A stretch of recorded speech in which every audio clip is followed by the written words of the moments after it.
നമസ്കാരം, അമൃത ഭാരതത്തിലേക്ക് സ്വാഗതം. നരേന്ദ്രമോദി സർക്കാർ ഭരണത്തിൽ 12 വർഷങ്ങൾ പൂർത്തിയാക്കുമ്പോൾ വികസനത്തിന്റെ പുതിയൊരു ചരിത്ര വേഗതയിലാണ് രാജ്യം മുന്നേറുന്നത്. കഴിഞ്ഞ ഒരു പതിറ്റാണ്ടിലേറെയായി ഇന്ത്യയുടെ റോഡ്, റെയിൽ, വ്യോമയാന, തുറമുഖ മേഖലകളിൽ അഭൂതപൂർവമായ കുതിച്ചുചാട്ടമാണ് ദൃശ്യമാകുന്നത്. ഒന്നിനൊന്ന് മെച്ചപ്പെട്ട ലോകോത്തര പദ്ധതികളിലൂടെ ഇന്ത്യയുടെ അടിസ്ഥാന സൗകര്യ വികസന രംഗം എങ്ങനെയാണ് മാറ്റിമറിക്കപ്പെട്ടതെന്ന് വ്യക്തമാക്കുന്ന ഒരു പ്രത്യേക പാക്കേജ് കാണാം.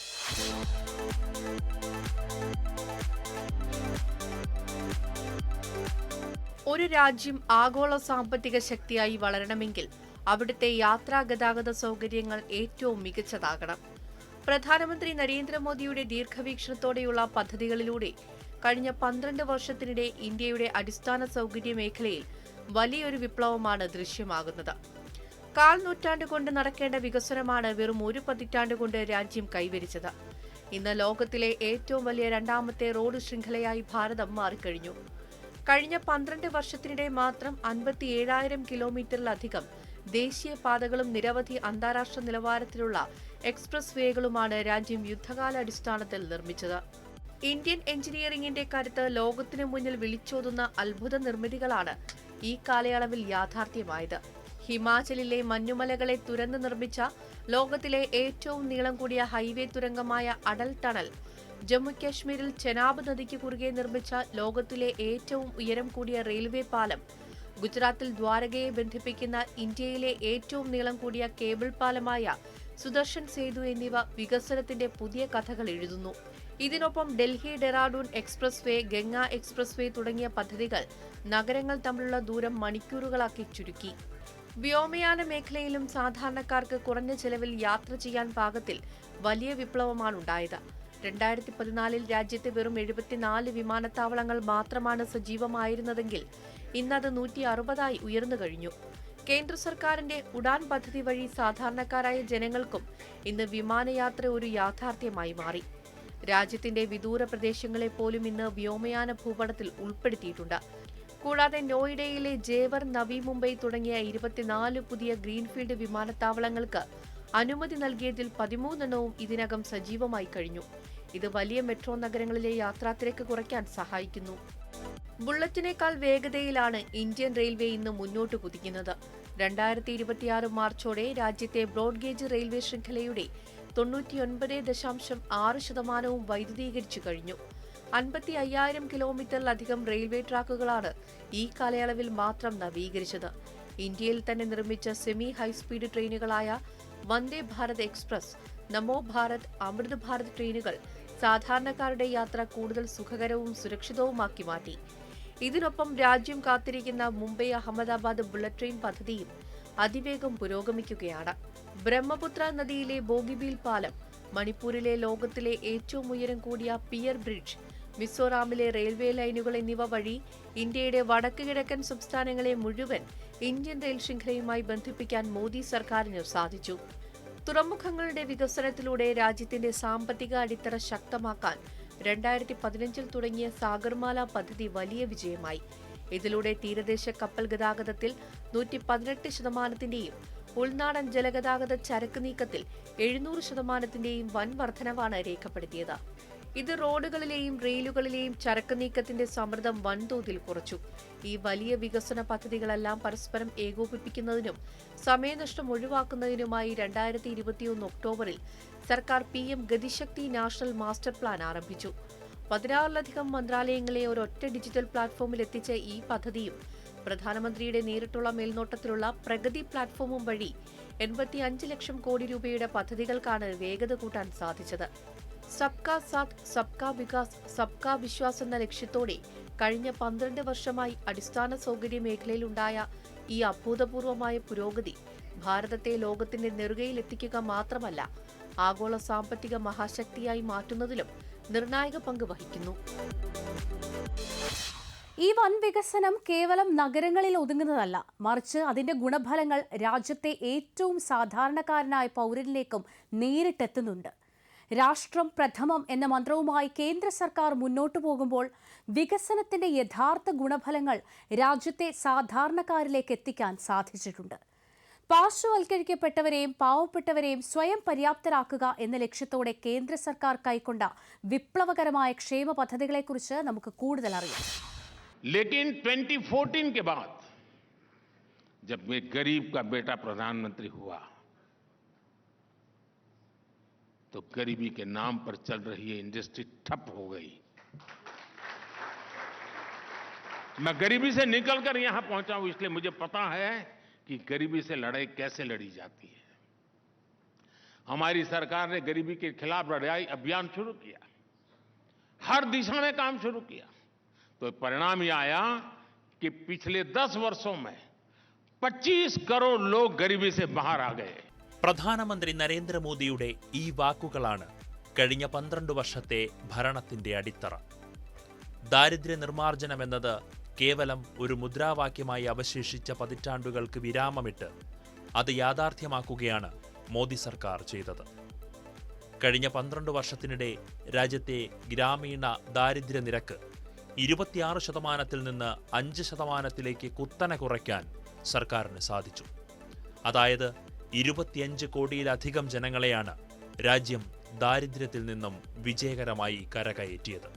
ഓരോ സാധാരണക്കാരന്റെയും പ്രാഥമിക ആവശ്യങ്ങൾ നിറവേറ്റിക്കൊണ്ടാണ് ഈ വലിയ മാറ്റത്തിന് തുടക്കം കുറിച്ചത്. പ്രധാനമന്ത്രി ആവാസ് യോജനയിലൂടെ രാജ്യത്തെ 4 കോടിയിലധികം കുടുംബങ്ങൾക്ക് സുരക്ഷിതമായ കോൺക്രീറ്റ് വീടുകൾ നിർമ്മിച്ചു നൽകി. ഇതിൽ ഗ്രാമീണ മേഖലയിൽ മാത്രം 3 കോടി വീടുകൾ പൂർത്തിയാക്കി. അതിന്റെ 75% സ്ത്രീകൾക്കാണ് സ്വന്തമായി നൽകിയത്. കൂടാതെ രാജ്യത്തെ ഒരു പാവപ്പെട്ടവനും വിശന്നിരിക്കരുത് എന്ന ലക്ഷ്യത്തോടെ 81 കോടിയിലധികം ജനങ്ങൾക്ക് ഇന്നും സൗജന്യ ഭക്ഷ്യധാന്യങ്ങൾ പദ്ധതിയിലൂടെ ഭക്ഷ്യസുരക്ഷ ഉറപ്പാക്കുന്നു. സ്വച്ഛ് ഭാരത് ദൗത്യത്തിന്റെ ഭാഗമായി രാജ്യത്തുടനീളം 12 കോടിയിലധികം ശുചിമുറികളാണ് നിർമ്മിക്കപ്പെട്ടത്. ഇതിലൂടെ 5 ലക്ഷത്തിലധികം ഗ്രാമങ്ങൾ ഇന്ന് തുറസായ സ്ഥലങ്ങളിലെ മലമൂത്ര വിസർജനത്തിൽ നിന്നും മുക്തമായി.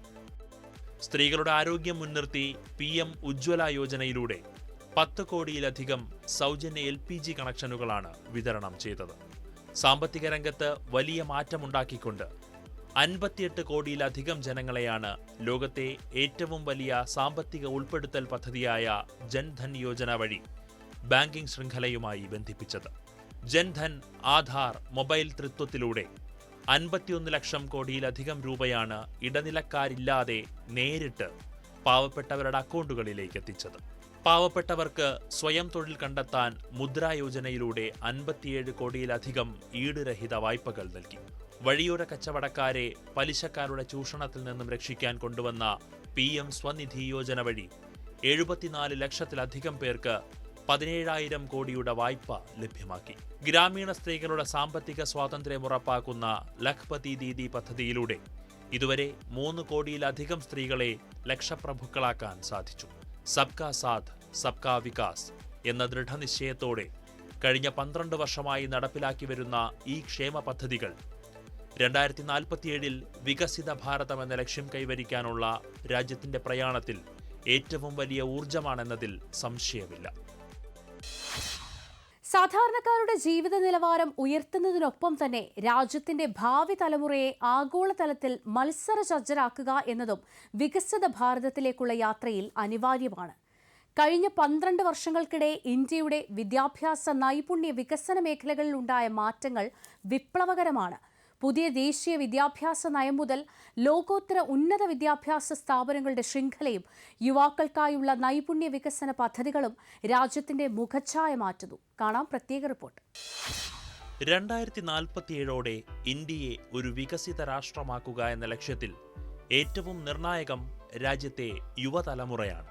യുവാക്കളുടെ സ്വപ്നങ്ങൾക്ക് ചിറകേകാൻ കഴിഞ്ഞ 12 വർഷമായി കേന്ദ്ര സർക്കാർ നിരന്തരം ശ്രമിച്ചുകൊണ്ടിരിക്കുന്നു. 34 വർഷത്തെ നീണ്ട കാത്തിരിപ്പിന് ശേഷം 2020 നടപ്പിലാക്കിയ ദേശീയ വിദ്യാഭ്യാസ നയം പ്രീ പ്രൈമറി മുതൽ സർവകലാശാലാ തലം വരെയുള്ള വിദ്യാഭ്യാസ രീതിയെ പൂർണ്ണമായി മാറ്റിമറിച്ചു. അറിവിനൊപ്പം തൊഴിൽ നൈപുണ്യത്തിനും പ്രാധാന്യം നൽകുന്നതാണ് ഈ പുതിയ നയം. സ്കൂൾ വിദ്യാഭ്യാസം കൂടുതൽ മികച്ചതാക്കാൻ 2022 PM ശ്രീ പദ്ധതിക്ക് സർക്കാർ തുടക്കം കുറിച്ചു.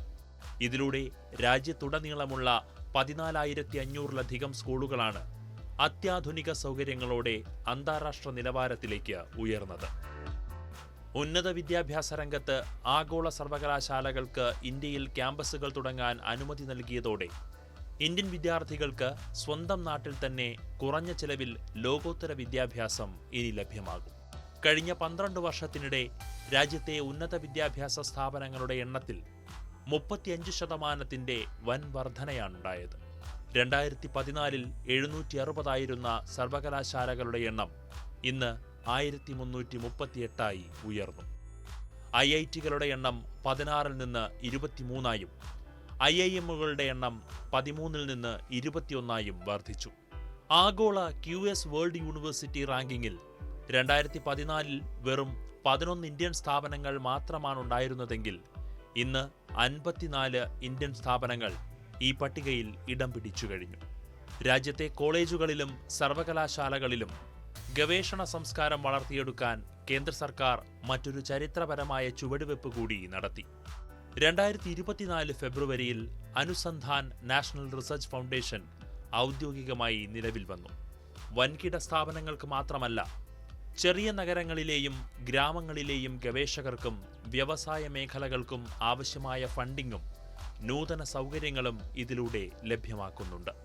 വെറും പഠനം മാത്രമല്ല, യുവാക്കൾക്ക് തൊഴിലുറപ്പാക്കുക എന്ന ലക്ഷ്യത്തോടെ 2015 സ്കിൽ ഇന്ത്യ മിഷനും തുടക്കം കുറിച്ചു.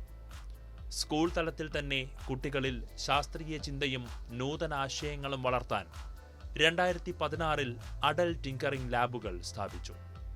രാജ്യത്തെ 722 ജില്ലകളിലായി 10,000-ലധികം ലാബുകളാണ് ഇപ്പോൾ പ്രവർത്തിക്കുന്നത്. കഴിഞ്ഞ ബജറ്റിൽ 500 പുതിയ ലാബുകൾ കൂടി പ്രഖ്യാപിച്ചതോടെ ഇന്ത്യ ലോകത്തിന്റെ ഇന്നൊവേഷൻ ഹബ്ബായി മാറുകയാണ്. സബ്കാ സാഥ് സബ്കാ വികാസ് എന്ന ലക്ഷ്യത്തോടെ വിദ്യാഭ്യാസ മേഖലയിലുണ്ടായ ഈ വലിയ മാറ്റങ്ങൾ 2047 വികസിത ഭാരതം എന്ന സ്വപ്നം യാഥാർത്ഥ്യമാക്കാൻ ശക്തമായ അടിത്തറയേകുമെന്നതിൽ തർക്കമില്ല.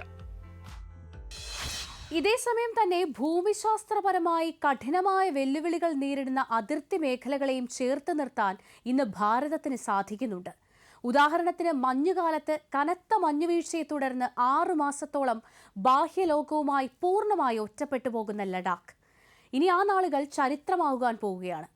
ഹിമാലയൻ മലനിരകളിലെ അതികഠിനമായ പ്രകൃതിയോട് പൊരുതി ജയിച്ച് ഇന്ത്യയുടെ എഞ്ചിനീയറിംഗ് അത്ഭുതമായ സോജില തുരങ്ക പദ്ധതിയിൽ നിർണായകമായ അന്തിമ തുരങ്കം തുറക്കൽ വിജയകരമായി പൂർത്തിയാക്കിയിരിക്കുന്നു. രാജ്യസുരക്ഷയ്ക്കും ലഡാക്കിന്റെ വികസനത്തിനും പുതിയ കുതിപ്പേകുന്ന ഈ മഹാനേട്ടത്തിന്റെ വിശേഷങ്ങളിലേക്ക്.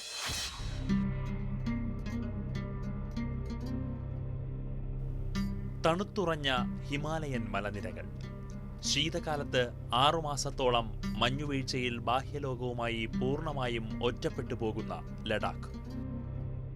കഠിനമായ ഈ ഭൂപ്രകൃതിയെയും കാലാവസ്ഥയെയും കീഴ്പ്പെടുത്തിക്കൊണ്ട് പുതിയ ഇന്ത്യ ചരിത്രം കുറിക്കുകയാണ്. ജമ്മു കശ്മീരിനെയും ലഡാക്കിനെയും വർഷം മുഴുവൻ റോഡ് മാർഗം പരസ്പരം ബന്ധിപ്പിക്കുന്ന ഏഷ്യയിലെ തന്നെ ഏറ്റവും നീളം കൂടിയ ദ്വിമുഖ തുരങ്കപാതയായ സോജില ടണൽ പദ്ധതിയിൽ നിർണായകമായ അന്തിമ തുരങ്കം തുറക്കൽ അഥവാ ഫൈനൽ ബ്രേക്ക് ത്രൂ വിജയകരമായി പൂർത്തിയായിരിക്കുന്നു. കാർഗിൽ ജില്ലയിലെ മിനാമാർഗിലുള്ള കിഴക്കേ കവാടത്തിൽ നടന്ന ഈ ചരിത്ര നിമിഷത്തിന് കേന്ദ്ര ഉപരിതല ഗതാഗത വകുപ്പ് മന്ത്രി നിതിൻ ഗഡ്കരി നേരിട്ടാണ് സാക്ഷ്യം വഹിച്ചത്. ദേശീയപാത 1 ബാൾട്ടാലിനും മിനാമാർഗിനുമിടയിൽ ഏകദേശം 6,800 കോടി രൂപ ചെലവഴിച്ചാണ് 14 കിലോമീറ്റർ നീളമുള്ള ഈ അത്ഭുത തുരങ്കം നിർമ്മിക്കുന്നത്.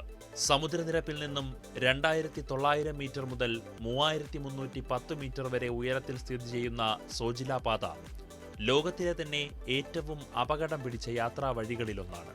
കനത്ത മഞ്ഞുവീഴ്ചയെയും സങ്കീർണമായ പാറക്കെട്ടുകളെയും അതിജീവിച്ച് national highways and infrastructure development corporation ലിമിറ്റഡിന്റെ നേതൃത്വത്തിലാണ് എഞ്ചിനീയർമാരും തൊഴിലാളികളും ഈ ദൗത്യം പൂർത്തിയാക്കിയത്. ആധുനിക സുരക്ഷാ ക്രമീകരണങ്ങളുടെ ഒരു വലിയ നിര തന്നെയാണ് ഈ തുരങ്കത്തിൽ ഒരുക്കിയിരിക്കുന്നത്. അഡ്വാൻസ്ഡ് വെന്റിലേഷൻ സംവിധാനങ്ങൾ, ഓട്ടോമാറ്റിക് ഫയർ ഡിറ്റക്ഷൻ, അത്യാധുനിക CCTV നിരീക്ഷണ ക്യാമറകൾ, കാൽനടയാത്രക്കാർക്കായി ക്രോസ് പാസേജ് സൗകര്യങ്ങൾ, കനത്ത മഞ്ഞുവീഴ്ചയെ പ്രതിരോധിക്കാൻ 8 കട്ട് ആൻഡ് കവർ സെക്ഷനുകളും പ്രത്യേക അവലാഞ്ച് പ്രൊട്ടക്ഷൻ ഘടനകളും എന്നിങ്ങനെ നിരവധി സൗകര്യങ്ങൾ തുരങ്കത്തിലുണ്ടാകും.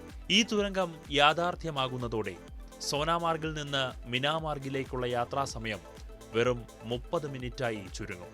ഇതിനു മുൻപ് 2 മണിക്കൂറിലധികം സമയമായിരുന്നു വേണ്ടിയിരുന്നത്. സമയവും ഇന്ധനവും ലാഭിക്കാൻ കഴിയുമെന്ന് മാത്രമല്ല, മഞ്ഞുവീഴ്ച മൂലമുണ്ടാകുന്ന അപകടങ്ങളും റോഡ് തടസ്സങ്ങളും ഇനി ചരിത്രമാകും. ലഡാക്കിലെ പ്രാദേശിക ജനങ്ങൾക്ക് ഇത് വികസനത്തിന്റെ പുതിയൊരു വാതിലാണ് തുറക്കുന്നത്. ശീതകാലത്ത് പോലും അവശ്യ സാധനങ്ങളും വൈദ്യസഹായവും തടസ്സമില്ലാതെ എത്തിക്കാൻ ഇതിലൂടെ സാധിക്കും. വിനോദസഞ്ചാര മേഖലയ്ക്കും പ്രാദേശിക വ്യാപാരത്തിനും ഇത് വൻ കുതിപ്പേകും. സാമ്പത്തിക നേട്ടങ്ങൾക്കപ്പുറം രാജ്യത്തിന്റെ സുരക്ഷാ ക്രമീകരണങ്ങളിൽ സോജില ടണൽ നിർണായക പങ്കുവഹിക്കും. അതിർത്തി പ്രദേശങ്ങളിലേക്ക് ഇന്ത്യൻ സൈന്യത്തിനും കവചിത വാഹനങ്ങൾക്കും യുദ്ധോപകരണങ്ങൾക്കും തടസ്സമില്ലാതെ അതിവേഗം എത്തിച്ചേരാൻ ഈ ഓൾ വെതർ കണക്ടിവിറ്റി സഹായിക്കും. ഇത് രാജ്യത്തിന്റെ തന്ത്രപരമായ സന്നദ്ധതയെ കൂടുതൽ ശക്തിപ്പെടുത്തുന്നു.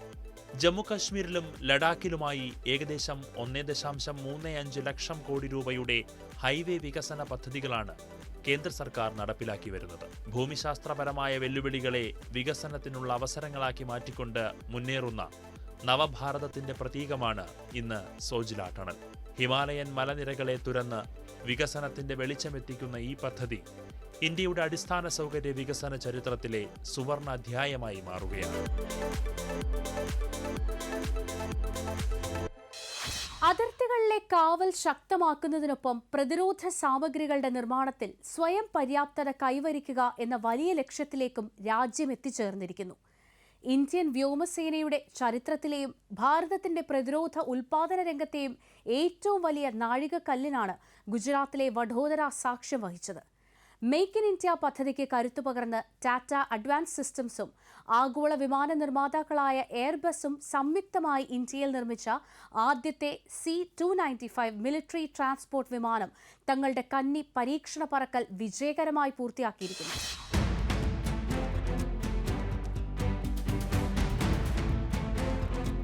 വഡോദരയിലെ ഫൈനൽ അസംബ്ലി ലൈനിൽ നിന്ന് ഇന്ത്യൻ നിർമ്മിത C-295 വിമാനം ആകാശത്തേക്ക് ഉയർന്ന നിമിഷം ആത്മനിർഭർ ഭാരത് എന്ന ഇന്ത്യയുടെ വലിയ സ്വപ്നത്തിന് പുതിയൊരു ഊർജ്ജമാണ് പകർന്നു നൽകിയത്. ഏകദേശം 21,935 കോടി രൂപ ചെലവഴിച്ചാണ് വ്യോമസേനയ്ക്കായി 56 C-295 വിമാനങ്ങൾ വാങ്ങാൻ കേന്ദ്ര സർക്കാർ കരാറിലേർപ്പെട്ടത്. ഇതിൽ 16 വിമാനങ്ങൾ സ്പെയിനിൽ നിന്ന് നേരിട്ടെത്തിക്കുമ്പോൾ ബാക്കി 40 വിമാനങ്ങൾ പൂർണ്ണമായി മേക്ക് ഇൻ ഇന്ത്യ പദ്ധതിയുടെ ഭാഗമായി ഇന്ത്യയിലാണ് നിർമ്മിക്കുന്നത്. 2024 ഒക്ടോബറിൽ പ്രധാനമന്ത്രി നരേന്ദ്രമോദി ഉദ്ഘാടനം ചെയ്ത വഡോദരയിലെ പ്ലാന്റിൽ നിന്നാണ് ആദ്യ വിമാനം ഇപ്പോൾ പുറത്തിറങ്ങിയിരിക്കുന്നത്.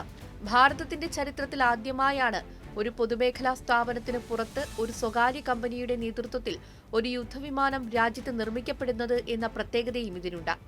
ഇന്ത്യൻ വ്യോമസേനയുടെ കരുത്തായിരുന്ന പഴയ ആവ്രോ 748 വിമാനങ്ങൾക്ക് പകരക്കാരനായാണ് C-295 എത്തുന്നത്.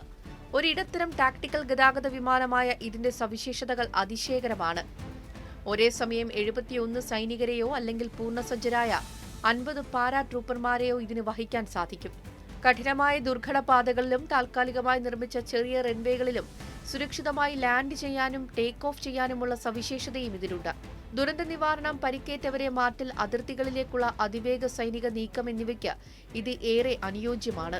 ഈ പദ്ധതി വെറുമൊരു വിമാന നിർമ്മാണത്തിൽ ഒതുങ്ങുന്നില്ല. വിമാനത്തിന് ആവശ്യമായ 13,000-ലധികം ചെറുതും വലുതുമായ ഭാഗങ്ങൾ നിർമ്മിക്കുന്നത് ഇന്ത്യയിലുടനീളമുള്ള 37-ലധികം പ്രാദേശിക ചെറുകിട ഇടത്തരം വ്യവസായ സ്ഥാപനങ്ങളാണ്. ഇതിലൂടെ ലക്ഷക്കണക്കിന് യുവാക്കൾക്ക് തൊഴിലവസരങ്ങൾ സൃഷ്ടിക്കപ്പെടുകയും രാജ്യത്ത് അത്യാധുനിക എയ്റോസ്പേസ് സാങ്കേതികവിദ്യയുടെ ഒരു പുതിയ എക്കോസിസ്റ്റം തന്നെ രൂപപ്പെടുകയും ചെയ്തു. ഈ വർഷം തന്നെ ആദ്യ മെയ്ഡ് ഇൻ ഇന്ത്യ C-295 വിമാനം ഇന്ത്യൻ വ്യോമസേനയുടെ ഭാഗമാകും. ഒരു കാലത്ത് പ്രതിരോധ സാമഗ്രികൾക്കായി വിദേശ രാജ്യങ്ങളെ മാത്രം ആശ്രയിച്ചിരുന്ന ഇന്ത്യ ഇന്ന് സ്വന്തമായി അത്യാധുനിക സൈനിക വിമാനങ്ങൾ നിർമ്മിച്ച് ആഗോള പ്രതിരോധ ഭൂപടത്തിൽ തങ്ങളുടെ സ്ഥാനം ഉറപ്പിക്കുകയാണ്. സ്വയം പര്യാപ്തതയിലേക്കുള്ള നവഭാരതത്തിന്റെ പ്രയാണത്തിൽ ഈ തദ്ദേശീയ വിമാനത്തിന്റെ വിജയം എന്നും തിളങ്ങി നിൽക്കും. പ്രതിരോധ രംഗത്തെ ഈ സ്വയം പര്യാപ്തതയുടെ വിശദാംശങ്ങളോടെ അമൃത ഭാരതം ഇവിടെ പൂർണ്ണമാകുന്നു. ഇനി അടുത്ത ആഴ്ച കാണാം. നമസ്കാരം.